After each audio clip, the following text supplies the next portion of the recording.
Kwa majina naitwa Engelbert Alois Koro, mwenyekiti wa halmashauri ya wilaya Karatu. Kwa kweli leo ilikuwa ni siku njema, siku nzuri sana sisi kama waheshimiwa madiwani pamoja na wageni wetu, mkuu wa mkoa, mkuu wa wilaya, kamati ya ulinzi na usalama pamoja na wakuu wa idara na wageni wote waliokuja kuungana nasi kwenye kikao chetu cha baraza maalum kwa ajili ya CAG. Mkakati mzima wa halmashauri yetu ya Karatu tumejadiliana na kamati mbalimbali, kamati ya fedha ikiwemo, hapo kamati ndio inaongoza kwa kufanya mambo mengi ndani ya halmashauri ya wilaya Karatu.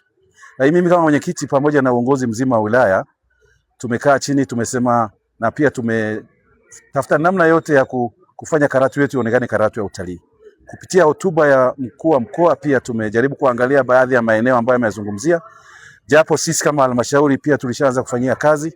Tutaangalia jinsi gani tunaweza tukaifanya Karatu ikawa kitovu cha utalii au geti la watalii, kwa sababu mgeni akifika Arusha pale ndio kitovu cha utalii, lakini Karatu ni geti la utalii.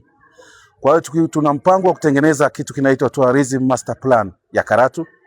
Ni jinsi gani utalii unaweza kuenea mpaka kwa wananchi wa ngazi ya chini, wa hali ya chini, kuliko ni kuishia kwenye mahoteli ya kitalii.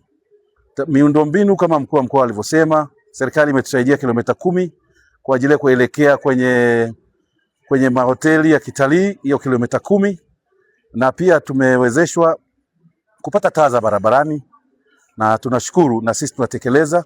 Hakisha Karatu itakuwa salama, itakuwa safi na itavutia wageni. Ukizingatia asilimia kubwa ya wageni wanaotembelea Tanzania ni lazima wafike Karatu na lazima walale Karatu. Hii ni kwa sababu vivutio vingi vilivyozunguka halmashauri ya wilaya Karatu viko karibu na Karatu. Kwa hiyo wawekezaji wengi wamekuja Karatu, wanawekeza. Hii maana yake ni mgeni anaweza kaenda Ngorongoro, mgeni anaweza kaenda Manyara, mgeni anaweza kaenda Tarangire na mgeni anaweza kaenda Lake Eyasi. Sasa akikaa Karatu maana yake anakaa siku 5 na inawezekana akachangia uchumi wa Karatu direct na indirect.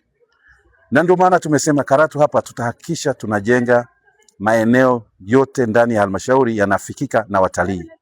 Tutakuwa tunauza ngoma zetu za asili, vyakula vya asili, watu wanatembelea, wageni wakija. Kuna baadhi ya wageni wanapenda kutembelea makabila.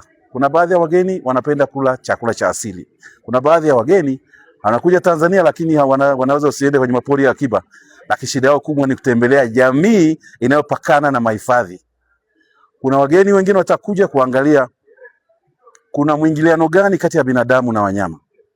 Human wildlife conflict iko namna gani?